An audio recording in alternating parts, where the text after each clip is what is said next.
Last but certainly not least, Drew Gholson is a water resources program specialist with the Texas AgriLife Extension Service. Today he's going to talk about the Texas Well Owner Network and educating well owners on what a water well is and how to take care of it. I'll turn it over to you. Well, good afternoon. Like you said, I'm Drew Gholson. I work with Texas A&M AgriLife Extension, and so stay on the same subject as water wells, but go on the education side of it. And so what we do and spend most of my time doing is reaching out to private well owners around the state, doing workshops, encouraging them to get their wells tested, especially those that are using it for domestic or drinking water. So we have different avenues, different ways we do that. And I just want to, real quickly, I've kind of jumped and piled in two different topics that I normally can spend a lot of time on into this one. So hopefully you can hang on and follow me on this. But I wanted to explain the Texas Well Owner Network and the types of events and programs that we offer, and then ways how we try to engage in private well owners. So we have two main types of programs, one long and one short is a quick way to describe that. But we have an all-day program, 4 to 6 hours. And we go into pretty good detail on some of the specific information that I'll talk about earlier. I've worked with many GCDs in this room, plan on going to a few workshops with some that are in this room, and so we're excited about that. And any time I go into an area where we have a groundwater conservation district, we really, almost all the time we have the groundwater district there. We always extend out an invitation for that. But that's a great way for the groundwater district to come in and reach those well owners. I think it said a few times today of how important it is for the groundwater districts to educate the constituents in the district and make sure that they know what they're doing and what their purposes are, to make sure that they're on the same page. And almost every time they're encouraged by what they hear, because there's a lot of things that come up through this when we talk about it that they get. It's a lot of good new information that they didn't know that these services existed within these groundwater districts. So we do the 4 to 6 hour program. We do also a water sample screening, so they can bring in water samples during this event. And we go over through our 8 chapter topics. We give them a handbook going over that topics in more detail. We also have what we call our Well Informed. It's a shorter program. It's more of a water sample campaign. We put out containers around the districts, around the extension offices, and they drop off their samples and then they leave. And that's it. And they come back the next evening and they get their results, and then we have an interpretation meeting to go along with those results that last about an hour long. So the topics that we discussed on our longer program is Aquifer 101. We go into depth about how aquifers work, how they function. Usually have the groundwater district come in there and talk a little bit more local aquifers and how they work, and what's the local characteristics. The local characteristics that's going on, and what the water levels, what a monitoring program they may have. Watersheds and aquifers, and then private water well basics. How a well owner should look and maintain their water well, what they should be looking after, what they should look for, who to contact, what are the state standards for separation, activities they need to keep away from their water well. A lot of times there's some light bulbs going off that this wellhead is connected to the aquifer and they're drinking water, and they're doing a lot of stuff around that wellhead that they probably shouldn't be, and they definitely don't want to be drinking. And going into that is a little bit further is our septic system. We spend a good hour or so on septic system maintenance, because anyone who's going to be drinking or be a private water well manager, or a private well owner, is going to have a septic system majority of the time. So we spend a good time on that, how to properly take care of their septic system. Then we go into water quality. What are some common water quality issues they experience? What are some local water quality issues? This is quantity. We talk about water conservation. Then we go into water quality and how to what's the local issues they may be seeing, what's the most common issues, and then what should they be testing for. And then we go into water treatment and what treatment options are available based on those issues that we see. And then we spend a good amount of time on abandoned water wells, plugging properly, how to properly plug and to cap if it's appropriate in that situation to cap that water well. Within that, I told you we did water sample screening, so E. coli bacteria, presence absence on that for total coliform and E. coli, nitrates, total dissolved solids, and depending on the location, if they have an issue with that historically or based on some maps we look at, we will offer arsenic as well. And we advertise it as a screening. We're not a certified lab, it's a mobile lab that we go with this, and we try to offer them. And just getting the mindset that if you're drinking this water well, the importance of testing their drinking water. Here's some locations that we've gone. We've been doing this for a few years, 5 or 6 years, and we've hit a lot of locations around the state. And you can see we've done 51 of the longer programs, almost 80 of the well-informed. And some results that we've been seeing, it's closer to about 10% of E. coli in some of those water wells, and then over 62% in some form exceed the primary or secondary standards for the public drinking water. So we do see some issues with some of the water quality, and most of the folks are telling us that they've never tested their well before. And so we do some program evaluation. One of the main things is pre and post test, so how much knowledge are they getting before the program and through the program, so we test them before and after. And then we do a 6-month evaluation. We ask them, what do you plan to adopt? But then 6 months after the program, what have you done since attending one of our workshops? And so some results from those, we see about, like I mentioned, 80% of participants tell us through the evaluation that they've never tested their water or only at least had it tested once. And we see about 30% increase on that score from the pre to post, and then we almost have everybody satisfied with the program, but there's always just that one that. So we got 99% satisfaction with the program. So what's most interesting to me is the 6-month follow-up. What have you actually done? And some may argue that 6 months may not be a long enough time to get some of these results done, but we're encouraged by some of the results that we've seen. So 90% of those needing to clean out hazards in their well house. So we'll talk about how important that is to keep certain activities, certain things you might store in their well house away from their well house. And so 90% of those said that they have cleaned it if they needed to. 74% of participants with contamination sources near their wellhead said that they removed those. And so we talk about what are those concentrated contamination sources, and that could be contaminating their well, and with the importance of getting that a certain distance away from your well. And then 38% of participants who needed to, and mentioned that they needed to plug their well, who had an abandoned or deteriorated water well on their property, 38% of those had said they actually had plugged it since the program. And then 54% of those septic tank owners that needed to have their septic tanks pumped, after listening to our individual on septic tank management, 54% of those said that they have pumped their septic system within 6 months of that program. And then 76% had told us that they had shared the resources that we've given them through this workshop.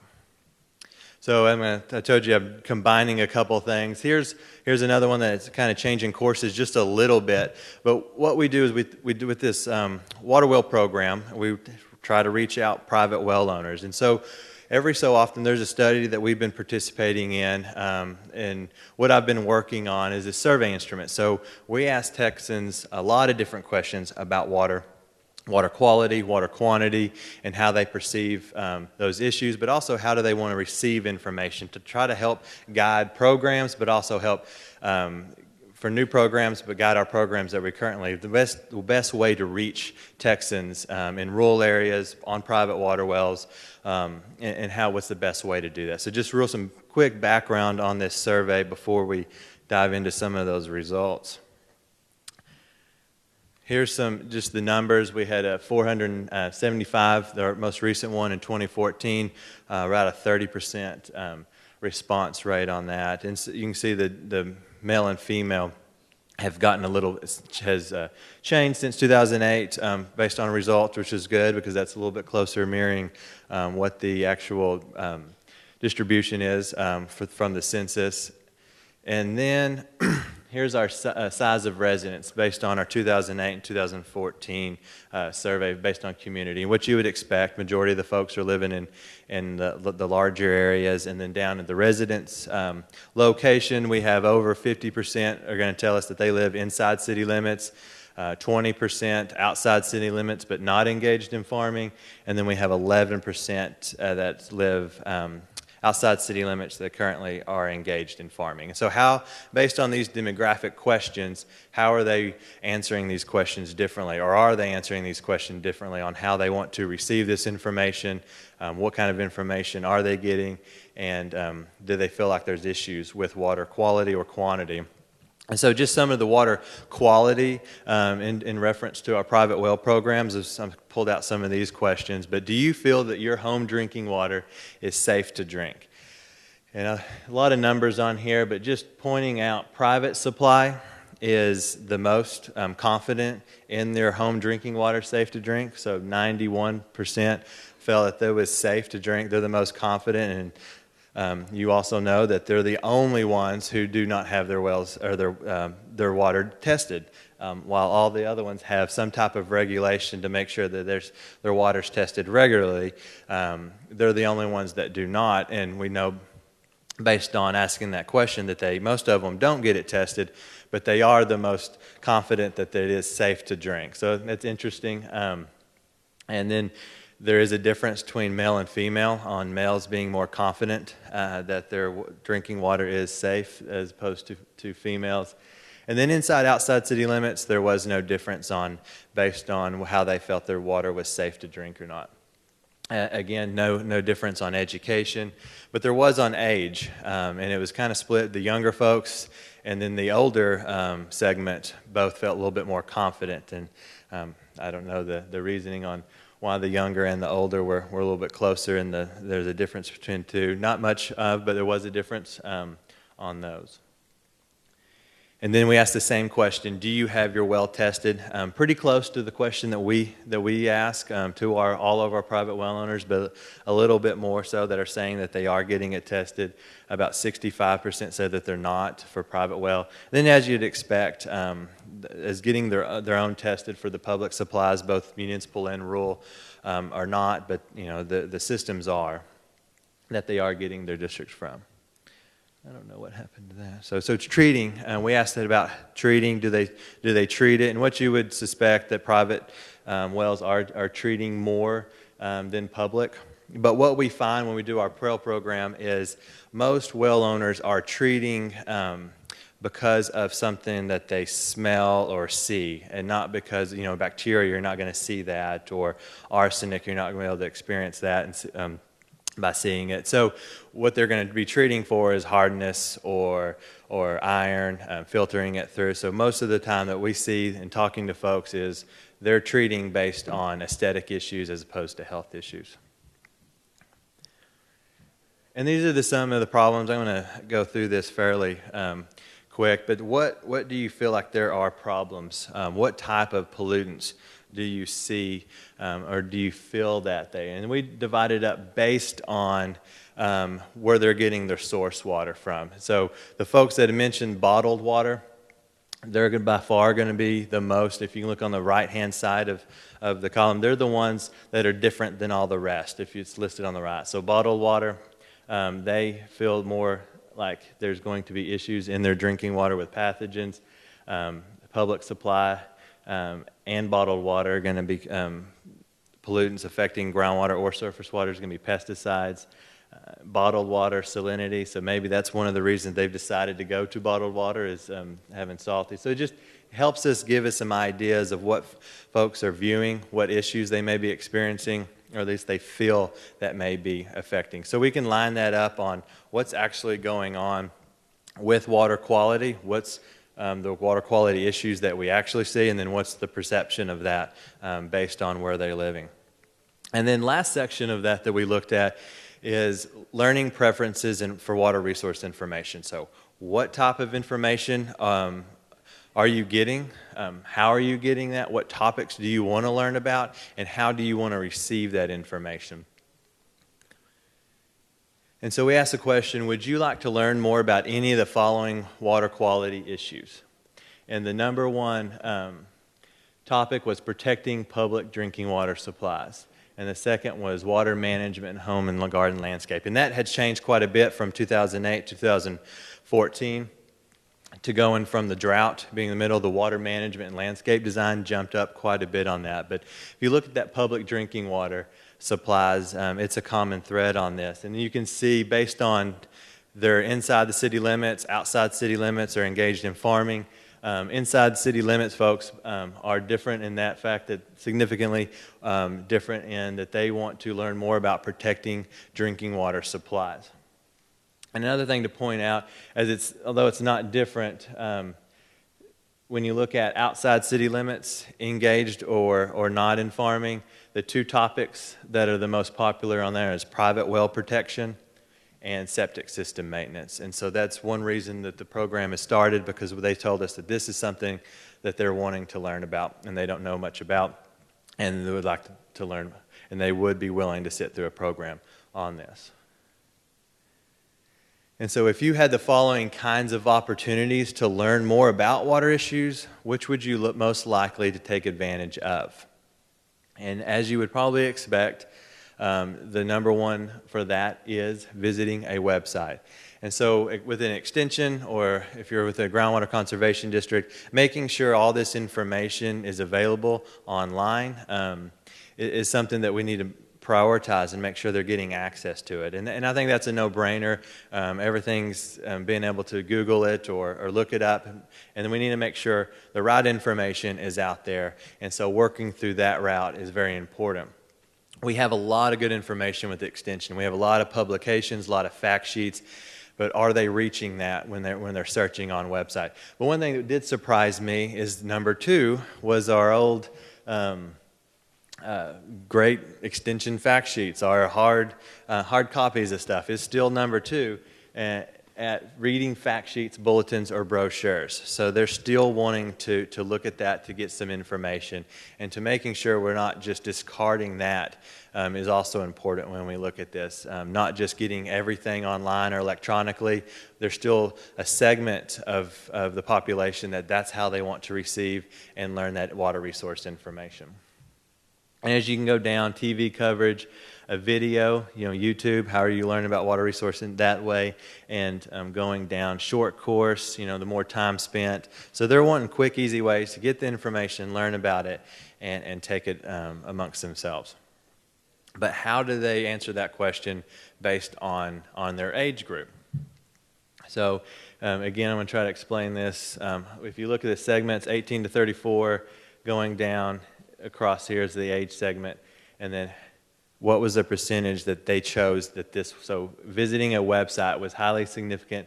So we got a significant difference based on their age, with, as you would expect, the younger segment more likely to want to visit a website than the older segment. So that's not a huge breakthrough. That's probably what everybody would assume and guess, but it's very important. We see that, document that, and then also reading our fact sheets.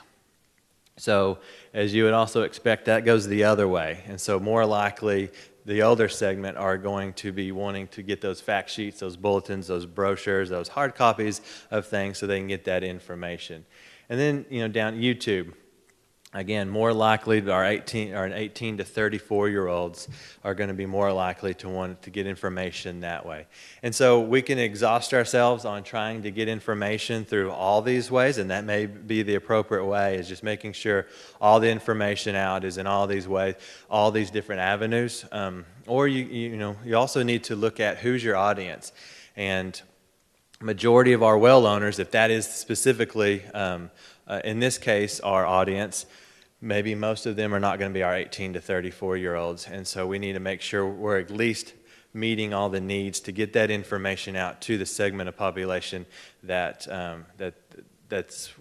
maybe the well owners in our district or the ones that we're trying to target with that, based on any type of information. So we are constantly trying to figure out how to reach well owners. It's not a easiest group to go do a workshop for, because they are they're out and don't want to be messed with, because for a lot of reasons they're out there and don't want to, they're not connected to a lot. And so reaching them and making sure they know about the workshop is and can be a difficult task on that. So I rely heavily on the groundwater conservation districts who have contact lists. We try to use social media, but again, like what that survey showed us, we also need to do press releases, get it in the newspapers, put it out on flyers, and let people see it that way, and working through that. So there's a lot of different tactics and ways that we try to do that, but making sure we're hitting the right areas is where we try to focus. We do an online email newsletter. And you can go to our website and look at that. And we try to get information for private well owners for managing tips, contact information. We've been trying to sit down a lot of decontamination of flooded water wells here within this week. And as they go back into their homes, trying to get that information out there. So take anything that we have. If you sign up for our newsletter and just copy it and send it off through your newsletter, that's all great, because we're trying to reach our best way to reach these well owners. And you're the ones that are going to be in the districts, in the counties with these well owners, and so that's who we're going to lean on to try to reach these well owners.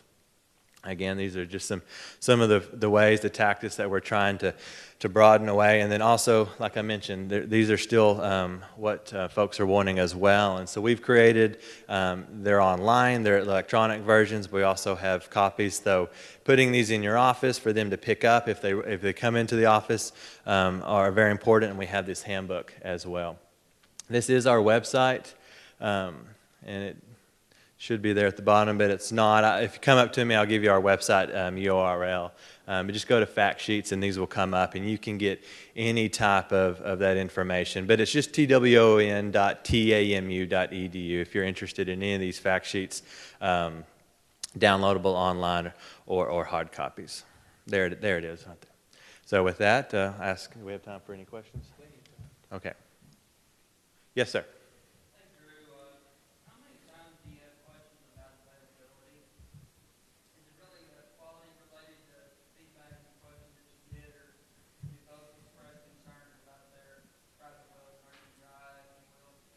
So the question is how often, I'm going to make sure I get that right, but also so everybody can hear, what availability of water within, so is there a high concern on running out of water as a private well owner?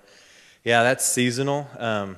With that, when we did this, going through 2012, 13, that was a big topic.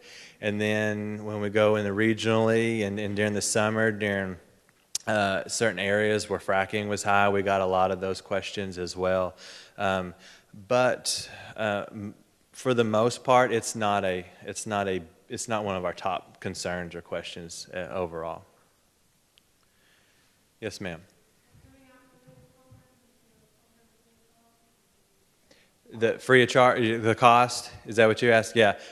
Yeah, we're actually grant funded for the most part, and we're trying to keep that going. And so it's through the Texas State Soil and Water Conservation Board. And so yes, the problem is we have a limited number of programs that we can do within a year. So we can't just run around constantly and meet all the needs, but we do, and it is free. Yes, ma'am. Free to host, but also free for the participants to come in and attend, except for we do charge just to recoup our screening results, our materials. We do charge $10 per sample for that. Yeah.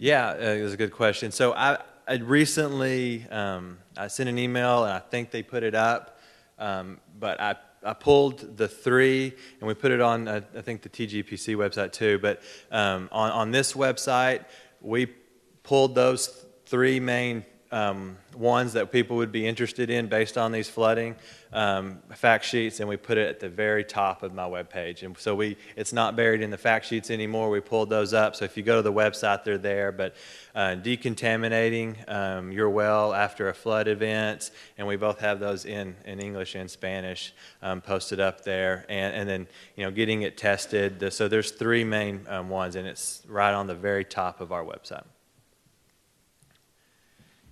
Any more questions? I have one question. Do we contact you if we want to set up? Yes. Yes. You can, yes, definitely contact me. I'll be the contact person for setting up any type of these workshops. You can go to this website. My contact information's on that, and I should have had it up on this, but it's not there. Yeah, so. Yes.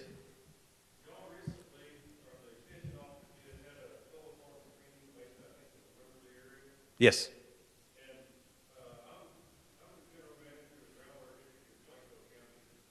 Yes, sir.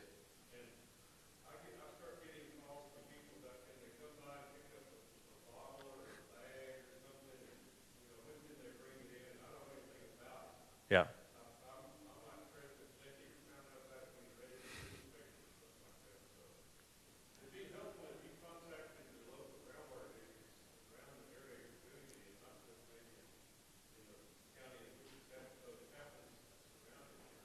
Okay, yes. I agree, yeah. No, definitely, and even in your involvement. Okay, yes.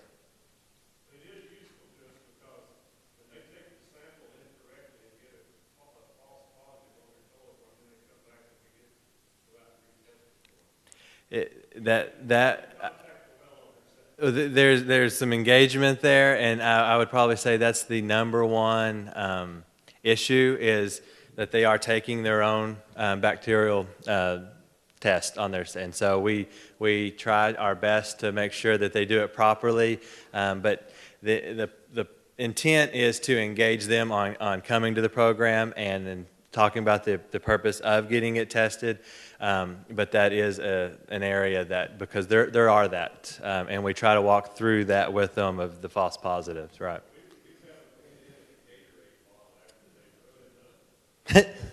Yeah, that's right. That's right. Any other questions? Drew, thank you very much. Thank you. Thank you. Drew, Dan, and Doug, we appreciate y'all coming today, and I'm sure there'll be other questions out here, but thank you again.